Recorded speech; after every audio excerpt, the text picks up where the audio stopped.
세상은 어떤 종교도 하나님의 인간이 되어 오셨다고 말하지 않습니다.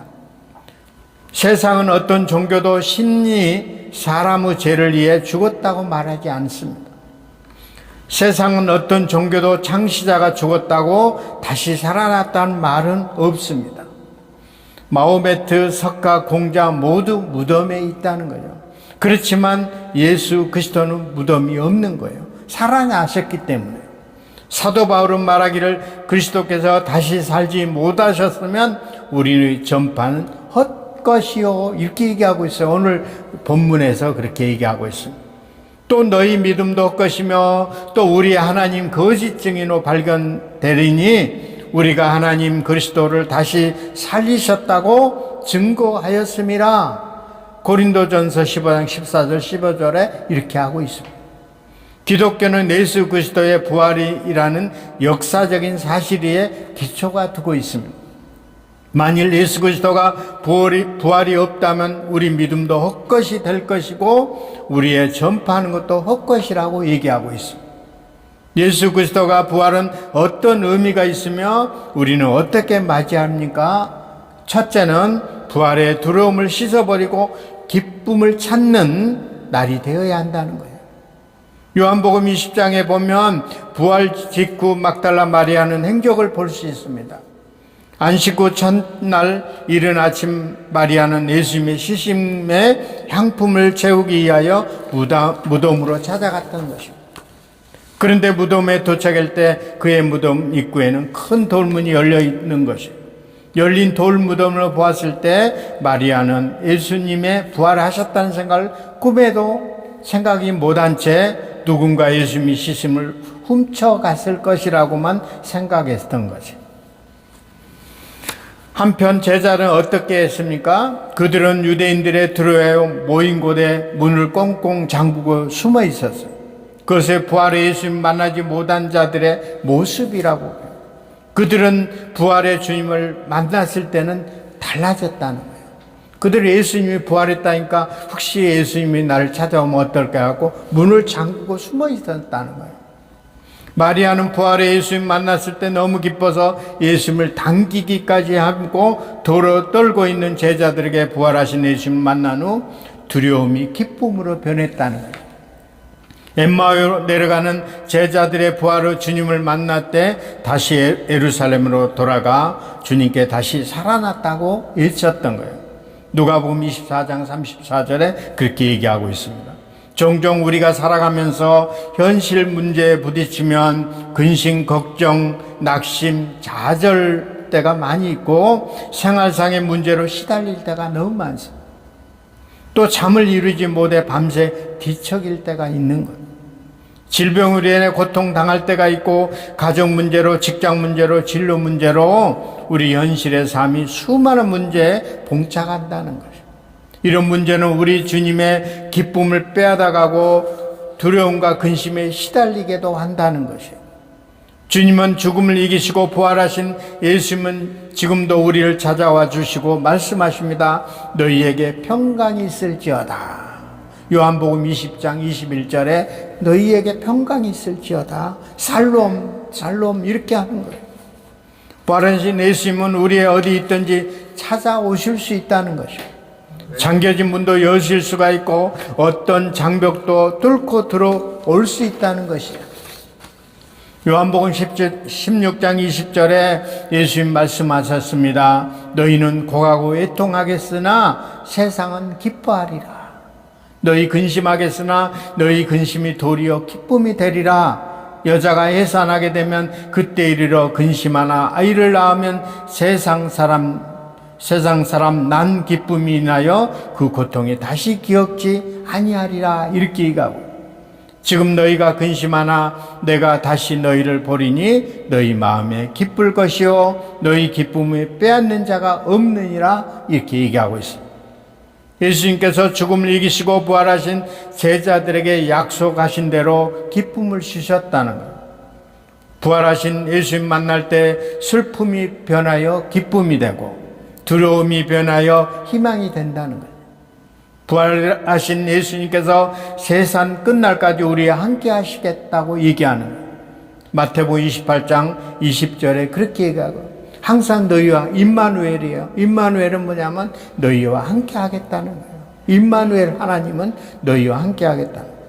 그분은 나와 함께 계시고 나의 인생의 길을 책임져 주실 걸 믿을 때 우리는 어떤 상황, 어떤 형편에서도 부활하신 주님을 인하여 기뻐할 수 있는 것입니다. 할렐루야. 두 번째는 부활은 우리의 죽은 영을 소생케 하는 날이기라고 합니다. 아멘. 예수님께서 모든 사역을 마치고 승천하기 전에 예수님께서 제자들에게 한 가지 약속하셨어요.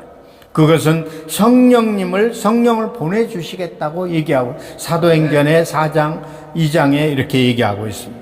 요한복음 7장 39절에 보면 예수께서 아직 영광을 받지 못한 고로 성령이 아직 너희에게 계시지 아니하시더라 이렇게 얘기하고 있어요. 여기 영광을 받지 못하셨다는 것은 예수님의 부활을 말하는 거예요. 그런데 예수님께서 부활하심으로 제자들에게 성령을 부어주셨다는 거예요. 요한복음 20장 22절을 보면 이 말씀을 하시고 너희에 향하사 숨을 내쉬고 가라사대 성령을 받으라. 너희가 누구의 죄든 사하면 사하질 것이요 누구의 죄든지 그대로 두면 그대로 있으리라 했습니다. 창세기 2장 7절에 생기를 부어 넣는 말과 같은 단어를 표현입니다. 하나님께 그 코에 생기를 부어 넣으실 때 사람이 생명한지라 이렇게 얘기하고 있습니다.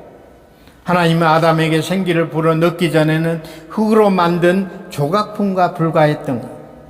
그런데 생기를 코에 불어 넣는 때 살아나는 영이 됐다. 그래서 우리가 무슨 이 살아있는 생물은 이렇게 휘청휘청 하는데 죽어있는 거는 탁탁하게 마른 가지 이런 것도 대부분 식물들도 죽어 있으면 대부분 딱딱한 거예요. 그래서 에스겔 37장에도 이런 얘기 5절에 이렇게 얘기하고 있습니다. 주 여호와께서 이 뼈에게 말씀하시기를 내가 생기로 이 뼈들에게 들어가게 하리니 너희가 살리라. 너희의 힘줄을 두고 살을 입히고 가죽으로 덮고 너희 속에 생기를 두리니 너희가 살아나리라. 이렇게 얘기하고 있어요. 이 에스겔은 명하여 따라 태어날 때 주 여호와의 생기가 사방으로부터 와서 사망을 당하는 자들에게 들어가며 그들이 곧 살아나 일어나는데 큰 군대가 됐다. 이렇게 에스겔에 얘기하고 있습니다. 부활은 우리의 잠자는 자들의 심령을 깨어나는 날이 되어야 한다는 거예요. 부활절을 기념한 것이 무슨 의미가 있겠는가 이렇게 얘기하는 분도 있어요. 아무 의미가 없지만 내 영이 살아나지 않고는 찬송을 부르는 것이 무슨 의미가 있겠습니까? 내가 부활의 주님을 만날 때 찬송이 힘이 내고 기쁨이 생기는 거예요. 영이 살아나지 않는 가운데 무슨 예배가 있겠습니까? 부활하신 주님을 만날 때 내 마음에 영적으로 살아난다는 거예요. 무슨 일을 할 때든지 말씀을 들을 때 찬양을 할 때 기도할 때 내 영이 항상 충만할 때 기쁨이 오고 두려움이 없고 하나님 앞에 나가 담대히 복음을 전하는 제자들의 삶처럼 우리 삶도 그렇게 되기를 축복합니다. 예수님 말씀하셨습니다. 성령을 받으라. 성령 받아야 내 영이 살아난다. 성령을 받아야 살아나는 신앙생활을 할 수 있다는 거예요. 요즘에 코로나로 인해서 요즘에 굉장히 어려움이 있어요. 예수 믿는다 해놓고도 예수를 안 믿고 교회도 가지도 않고 그러다 보니까 점차적으로 떨어져요. 우리 고모님이 계셨는데 며칠 전에 소천하셨어요. 예배가 끊어지니까 빨리 돌아가셨어요. 그분은 예배만 드렸으면 안 돌아가실 건데 예배를 못 드리니까는 교회 문을 다 잠그고 나이 드신 분은 오지 말라고 하니까는 집에만 있다 보니까 치매도 오고 어떤 소망이 없는 거예요. 누워만 잠만 자고 있는 거예요. 그러다 보니까 소망이 없다 보니까 밥 먹고 자고 이런 소망이 밖에 나가면 또 어르신들끼리는 못 만나게 해요. 그러다 보니까는 소망이 없는 거예요. 저희 어머니를 위해서 얘기하면 안 되겠지만 저희 어머니가 새벽기도 가가지고 기도를 하고 싶은데 교회 가니까 문고리가 잠궈져 있는 거예요. 그러면서 거기 그 문고리를 잡고 기도하고 하네요. 하나님, 교회 문을 열게 해주세요. 그 어디 갔다 왔습니까? 교회 문고리를 잡고 기도하고 왔다. 그렇게 하고 오시는 거예요. 그러면서 마음이 너무 아팠어요.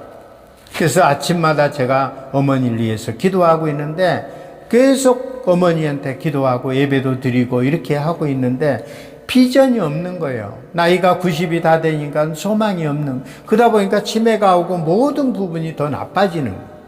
그러니까 우리 고모님도 소천하는 거는 이제 그런 것 때문에 더 소천하지 않았을까 이런 거예요. 그래서 우리 성령께서 우리의 마음이 항상 내 영이 살아야 되는 거예요. 살려면 어떻게 합니까? 말씀으로 바로 서야 돼요. 그래서 우리 권사님 한 분은 매날 창세기부터 지금 유튜브를 통해서 한 장 한 장 읽기 시작하면 너무 잘하는 거예요. 그거는 내 영을 살리는 거거든요. 난 그것 보면서 야, 이분은 정말 살아있는 믿음을 가지고 있구나. 그렇게 알고 있어요. 그 권사님 교수님은 지 교수님께서는 잘 지금 너무 잘하고 계시는 거예요. 저는 그걸 많은 걸 보면서 제 자신도 돌아보게고 영적으로 살아야 된다는 그런 마음을 가짐을 했습니다. 할렐루야. 우리 성령을 받아야 살아나는 신앙을 할 수 있습니다. 성령을 받아야 내 삶에 기쁨이 있고 감격이 있다는 거예요. 성령을 받아야 권능을 받고 증인된 삶을 살 수 있다는 거예요. 부활하신 주님은 만날 때 우린 영이 소생한다는 거예요. 잠자는 심령이 깨어나고 부활의 주님은 내 영이 살아나게 한다는 거예요. 나에게 성령께서 부어주셔서 하나님 내 영을 새롭게 해주세요. 난 힘을 주세요. 이런 기도를 하면 하나님께 반드시 성령께서 역사하실 줄 믿습니다. 세 번째 마지막입니다. 세 번째 부활절은 잃어버린 믿음을 찾는 날이 되어야 한다는 거예요. 부활은. 예수님께서 부활하신 후 처음 제자들에게 나타나셨을 때 예수님께서 제자들에게 도마는 마침 그 자리에 없었어요. 그리고 다른 제자들로부터 우리에게 주님을 보았다는 소식을 들을 때 그는 그걸 믿지 못했다는 거예요. 그리고 말하기를 내가 그 손에 못자국을 보며 내 손가락을 그 못에 자국을 넣으며 내 손가락을 그 옆구리에 넣어 보지 않고는 믿지 아니겠노라. 이로 인해 도마는 한 가지 별명이 가지게 됐네. 의심병이 많은 도마였다. 성경도 의심 많은 도마가 이런 노래가 있거든요.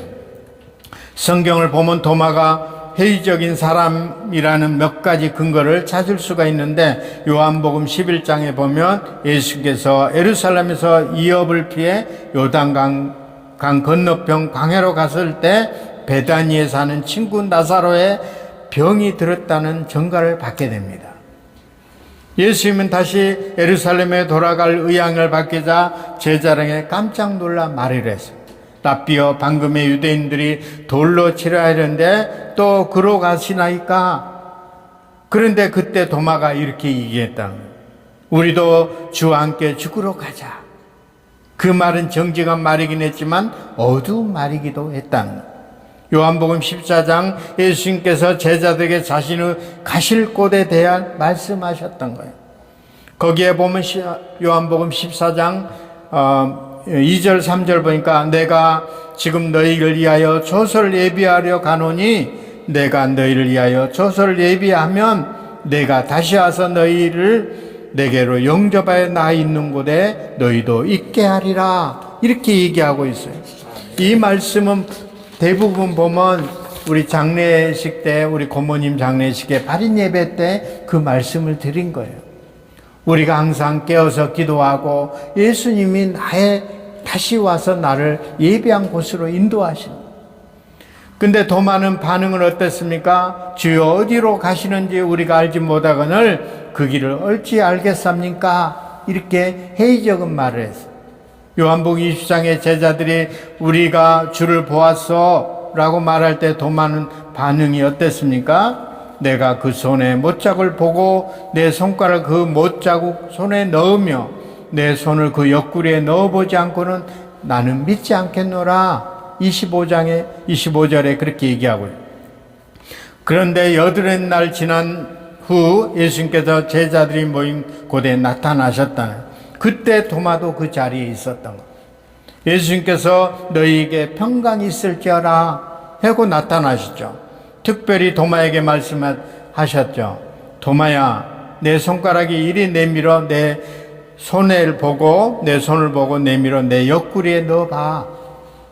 그래서 내 믿음이 없는 자가 되지 말고 믿음 있는 자가 되라. 그때 비로소 도마는 나의 주시며 나의 하나님이시다라고 고백할 수 있었다는 거예요. 의심 많은 도마가. 우리 주님은 얼마나 자비로우신 분입니까? 도마에게 믿음을 주시기 위하여 다시 찾아오시고 만나주시고 믿음을 주시고 증거를 보여주셨다는 거예요. 자신의 못자국, 창자국에 보여주시면서까지 말씀하셨다는 거예요. 그래서 우리는 믿음이 있어야 되는데 진짜 중요한 게 프라보시 효과라는 게 있어요. 프라보시 효과가 뭐냐? 프라보시 효과는 약을 가짜 약인데 이게 진짜 약이야. 프라보시 효과면 그게 그 병을 보고 낫는.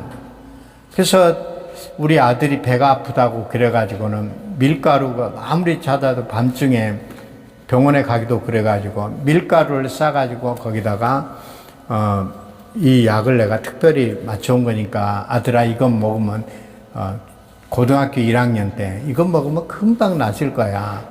아빠가 틀림없이 좋은 걸 가져왔으니까 배 아픈 거 금방 나서 밀가루를 가서 싸서 그걸로 줬더니 먹으면서 아버지 밀가루 냄새는 안 돼요. 이렇게 하는데 아니야 밀가루 냄새가 진짜 약이야. 그랬더니 프라보시 효과를 써먹었더니 진짜 약을 그것 먹고 아빠 진짜 배 안 아파. 그래갖고 팔딱 일어나서 그렇게 좋았다는 걸 얘기할 수 있어요. 노시보 효과라는 게 또 있습니다.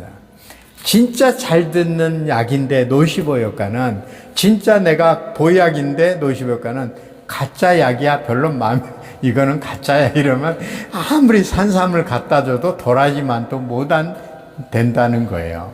바로 프라보시 효과는 가짜 약도 내가 믿으면 진짜 약이 되고 또 노시보 효과는 진짜 약인데 믿지 못하면 가짜 약이 된다는 거예요. 우리 주님을 만나서 예수 그리스도로 부활하셨다, 살아나셨다는 그 증거를 보여주고 이럴 때 도마도 믿고 주여, 의심 많은 도마가 주여 하나님 아들이었소이다 이렇게 얘기할 정도예요. 그러면서 믿음 없는 자가 되지 말고 주님의 오늘도 말고 믿는 자가 되라고 오늘 말씀하는 거예요. 오늘 주 목적이 본문 말씀이 믿는 자가, 예수 믿는 자가 되라 이런 거예요. 주님은 오늘 또 의심하는 나에게 찾아와 말씀하십니다. 증거를 보여주신다고 그리고 믿음을 주십니다. 사람의 행복은 무엇으로 믿느냐에 따라 결정된다는 거예요. 믿지 못한 것을 믿거나 믿어야 할 것을 믿지 못할 때 불행해진다는 거예요. 그러나 반면 믿어야 할 것을 바로 믿을 때 행복이 찾아온다는 것입니다. 아멘. 그런데 믿음의 근거를 눈에 보이는 것에 두지 말고 하나님 말씀에 두라는 것입니다. 많은 사람이 눈에 보이는 것을 믿음의 근거에 두고 살아가는 거예요. 그러나 눈에 보이는 것에 믿음의 근거를 둘 때 그 사람의 삶은 불행해진다는 거예요. 고린도후서 4장 18절에 우리를 돌아보는 것은 보이는 것이 아니요 보이지 않는 것이니 보이는 것은 잠깐이요 보이지 않는 것은 영원함이라 이렇게 얘기하고 있습니다. 아멘. 그러나 하나님 말씀에 믿음의 근거를 두고 살아가는 사람은 행복하는 거예요. 바울은 로마서 8장 24, 25절에 우리가 소망으로 구원을 얻었음에 보이는 소망이 아니니 보는 것이 누가 바라리요 만일 우리가 보지 못한 것을 바라면 참으로 기다릴지리야 이렇게 얘기하고 있어요. 보이는 것에 믿음이 근거를 둘 것이 아니라 보이지 않는 하나님 말씀에 근거를 두고 가라는 그런 말씀입니다. 아멘. 예수님께서 말씀하셨습니다. 너는 나를 본 거로 믿느냐? 보지 못한 거로 믿느냐? 이렇게 물어볼 때 보지 못하고 믿는 자가 복되도다 이렇게 얘기하고 있습니다. 부활하신 주님께서는 우리 말씀하십니다. 믿음 없는 자가 되지 말고 믿는 자가 되라고 왜 믿지 못하느냐? 왜 보고만 믿으려 하느냐? 보지 못하고 믿는 것이 복된 일이라고 얘기하고 있습니다. 우리 주님은 살아계십니다. 살아계신 주님 만날 때 두려움이 변하여 기쁨이 된다는 거예요. 우리가 코로나로 지금 기독교인들이 지금 가장 어려울 시기예요. 때예요.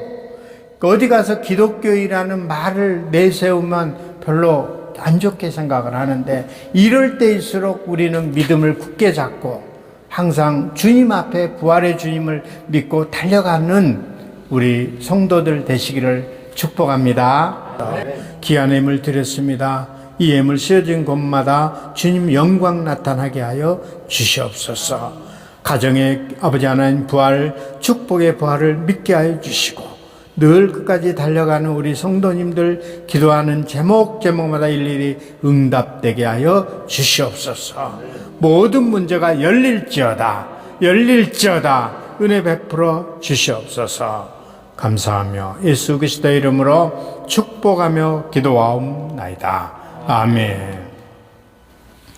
지금은 우리의 선한 목자 예수 그리스도의 은혜와 하나님 아버지의 무한하신 사랑과 날마다 우리를 승리케 하시는 성령님의 역사가 복음의 기쁜 소식을 듣고 돌아올 이 강동 지역 사람들과 한국교회 부활의 주님을 만나는 우리 성도님들 머리 위에 이제로부터 영원히 함께 하시기를 간절히 축원하옵나이다.